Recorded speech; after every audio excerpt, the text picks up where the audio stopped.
오늘 저희에게 주시는 하나님의 말씀은 요한복음 4장 9절에서 11절까지 말씀입니다. 사마리아 여자가 이르되 당신은 유대인으로서 어찌하여 사마리아의 여자인 나에게 물을 달라 하나이까 하니 이는 유대인이 사마리아인과 상종하지 아니함이러라. 예수께서 대답하여 이르시되 내가 만일 하나님의 선물과 또 내게 물 좀 달라 하는 이가 누구인 줄 알았더라면 내가 그에게 구하였을 것이요 그가 생수를 내게 주었으리라. 여자가 이르되 주여 물기를 그릇도 없고 이 물은 깊은데 어디서 당신이 그 생수를 얻겠사옵나이까. 아멘. 하나님의 말씀입니다. 할렐루야. 오늘도 하나님의 도우심이 여러분과 함께 하기를 주의 이름으로 축원합니다. 제 어머니 말씀입니다. 6.25 전쟁이 나기 전 동네들마다 낯선 사람들의 방문이 잦았다고 합니다. 이것은 단지 제 어머니의 고향에서만 있었던 일이 아니고 전국적으로 나타난 현상이었는데요, 전쟁이 발발되고 나서야 그들이 북한이 보낸 간첩들이었음을 알게 되었다고 그럽니다. 사실 모든 사건들은 그 일이 일어나기 전에 전조 증상들이 있습니다. 지진이 일어나기 전 땅에 둥지를 튼 생명들이 떼를 지어 바다로 뛰어든다든지 지하경도에 있던 쥐들이 탈출 러시를 이루는 것 등입니다. 사실 우리 몸이 암에 걸린다는 것은 하루 이틀이 아니고 적어도 1년에서 2년 동안 자리를 잡고 자란 거지요. 그런데 이런 전조 증상은 관심하고 주목하지 않으면 볼 수 없고 알지 못합니다. 우리의 내면도 마찬가지인 거죠. 9절입니다.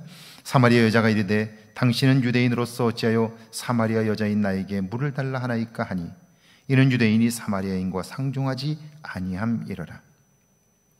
유대인과 사마리아인, 그들은 원래 한 형제였습니다. 그런데 제국 아수르의 침공 이후에 그들의 정책에 의해 사마리아는 혼혈 민족이 되었고요, 유대 사람들은 그런 그들을 멸시했습니다. 상종하지 않았어요. 그런 유대인들의 의도적인 배척은 사마리아 사람들의 마음에 깊은 상처를 남겼습니다. 사마리아 여자가 이르되 당신은 유대인으로서 어찌하여 사마리아 여자인 나에게 물을 달라 하나이까. 이 말 속에는 유대인들을 향한 사마리아 사람들의 깊은 분노를 말씀해 주고 있는 거죠. 여러분, 그들이 한 일을 보면 우리가 반응하는 건 당연하다고 생각할 수 있어요. 그런데 그들을 미워하는 마음이 내 안에 자리를 잡게 되면 결국 그 미움의 마음을 가지고 세상을 보게 되는 거예요. 건강한 삶을 살지 못하는 거죠. 10절입니다. 예수께서 대답하여 이르시되 내가 만일 하나님의 선물과 또 내게 물 좀 달라 하는 이가 누구인 줄 알았더라면 내가 그에게 구하였을 것이요 그가 생수를 내게 주었으리라. 예수님께서 그 여인에게 물을 주시고자만 했다면 물만 주면 그만입니다. 그런데 말을 시키셔요. 말을 붙이고 그로 하여금 말을 하게 해요. 그러면서 여인은요 스스로 자기 자신의 내면을 보게 되고요, 그 자기 자신의 모습을 깨닫게 되면서 비로소 이 말씀을 하시는 분이 누구인가를 알게 되는 거예요. 내가 만일 하나님의 선물과 내게 물을 좀 달라는 이가 누구인 줄 알았더라면 내가 그에게 구하였을 것이요 그가 내게 생수를 주었으리라. 생각하고 알지 못하면 볼 수 없는 거예요. 보이지 않기 때문이죠. 그렇습니다. 세상을 사는 동안 우리는 아는 만큼만 볼 수 있어요. 11절입니다. 여자가 이르되 주여 물기를 그릇도 없고 이 물은 깊은데 어디서 당신이 그 생수를 얻겠사옵나이까. 여인의 질문은 너무나 현실적입니다. 당신이 내게 물을 준다고 하는데 당신에게 두레박이 있습니까?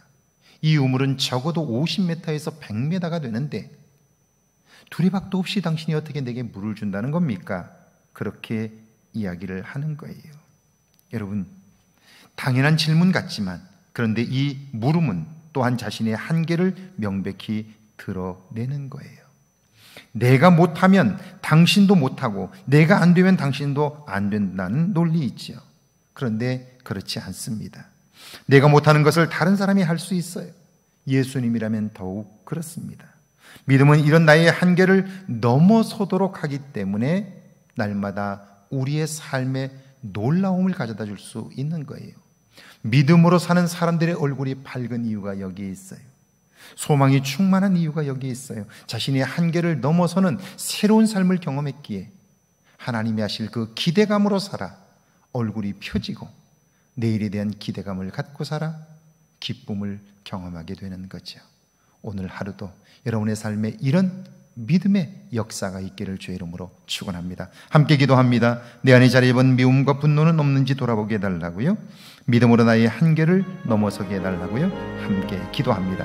하나님 아버지, 은혜와 사랑을 감사합니다. 나의 내면에 관심하게 하시고 분주한 중에라도 내 삶과 내 모습에 관심하게 하옵소서. 이제는 나의 한계를 발견하게 하시고 믿음으로 그 한계를 넘어서는 삶을 경험하게 하셔서 놀라운